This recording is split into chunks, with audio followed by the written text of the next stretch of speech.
G'day and welcome back to another round of Where the is Zer. In case you haven't met me, my name is Slammer. It's the 24th of July or the 23rd from where most of you people are living in the past, and you've somehow rocked up on my doorstep on this very Australian morning, presumably to help me find the elusive tentacled treasure peddler. Now, if you've been holed up for a month of Sundays, avoiding everyone's favourite virus, this is our series primarily about what new and amazing gear old mate has to help us fight off the darkness for another week. We also give just a bit of a peek at trials, rewards and the map for the week. Also any major items fresh out of my twab. So stay tuned right here on Destiny for Dummies. So where is this bastard hiding, you might ask?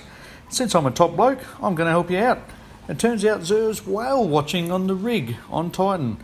Not sure why he likes this spot so much. Most of the local operators seem to think you can get a better view down on the CPU deck, but maybe he just likes the smell of gas. G'day Zer. Just before we check out your golden nuggets, on behalf of Garrett, one of our community members, I did just want to ask, how's it all going, mate? Understand you're tired from the trip, I get it. Well, irrespective, if you need a physio for that back, mate, I can recommend one, cause damn, that shit is fucked up. Alright my friends, now that that's sorted, I hope you've got a spare set of grungies around, because I'm pretty sure you're about to shit yourself when I become the world's first owner of a Year 6 Galahorn. Fuck! Tight ass! You're making me look bad, dude. Shit, well, sorry about that. There's obviously been a scheduling issue, and that's next week. Today, he's only got the sunshot. Now, this can actually be a really fun weapon. Not only does it fire explosive solar rounds, but anything you kill with it explodes in a souped-up dragonfly effect. But the explosions can actually change if you blow up whole groups of baddies with only one or two shots. Great for solar burn activities especially. If you don't have one of these, I definitely recommend whipping on over to Titan, say good day to the old fella and grab one. Moving right along, I've had a couple of complaints about mistreating the space freaks, so for something different we're going to start with them. See? There's no favouritism in Destiny. For the Warlocks, we have the Skull of Dire Ahamkara, a fantastic bit of kit for the Warlock. You simply get your freak on by placing it on your noggin, and when you annihilate crowds of enemies in your Nova Bomb, you get a bit of energy back for each kill. What more could you want? This one comes with 60 points, with the largest parts being in both recovery and intellect. Winning! Next up, we have the ugly stone helmet known as the Eternal Warrior for the Titans in all of us. This simply makes an already unstoppable Fist of Panic even more unstoppable, as if you could. This helmet is otherwise referred to as shards. You'll probably never use it, and it'll just be sitting in your vault chewing the fat with your other dust collectors. 61 points overall, that one, and no one probably gives a crap where all the points sit.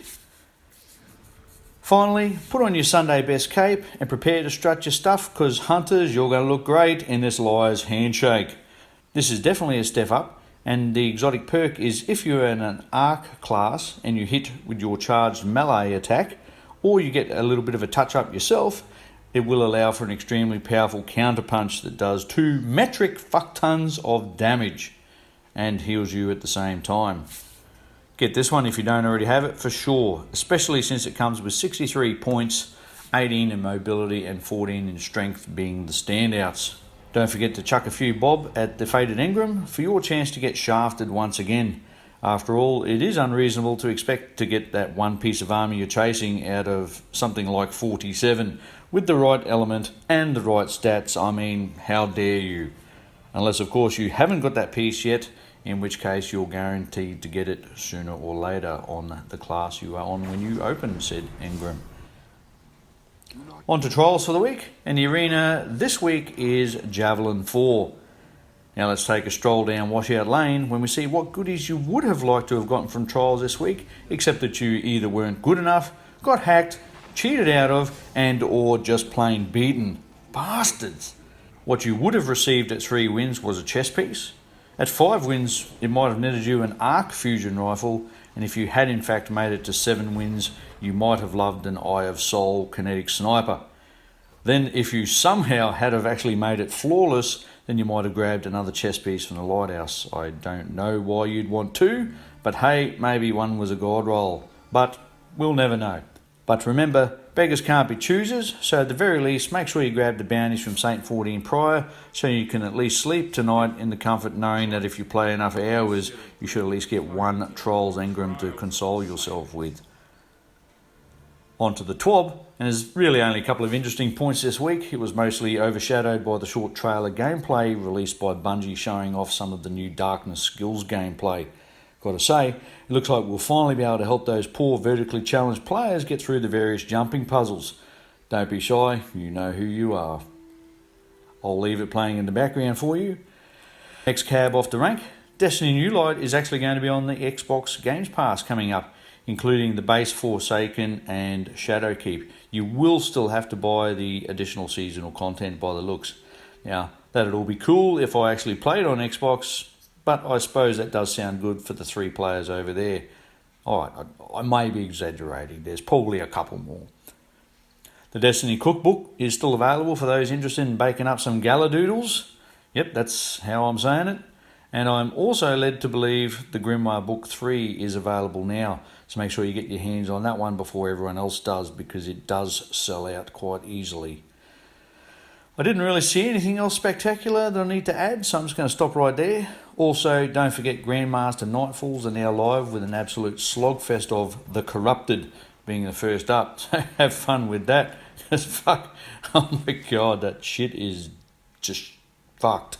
Just don't forget to pace yourself for the rest of the season, or go hard, then have a break.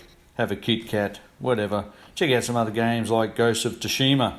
Yep, that's how I'm saying it. I can't say that other thing. I don't want to hurt myself.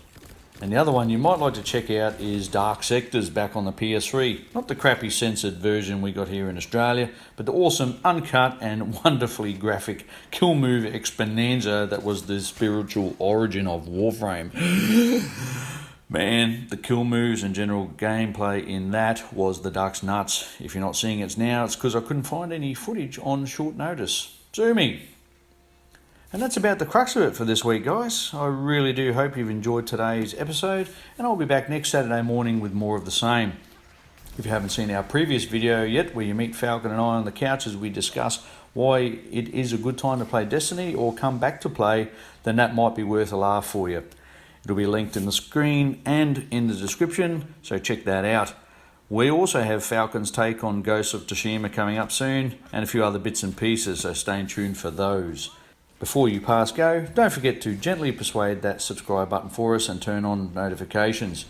If you're inclined, chuck a fancy message in the comment, and if there's a particular game you'd like to get our take on, or a subject within the Destiny world you'd like to know more about, just give us a hoy. And finally, don't forget to grab your piece of string and your tin cans on your way out. You're going to need them on Monday when we see you again down under.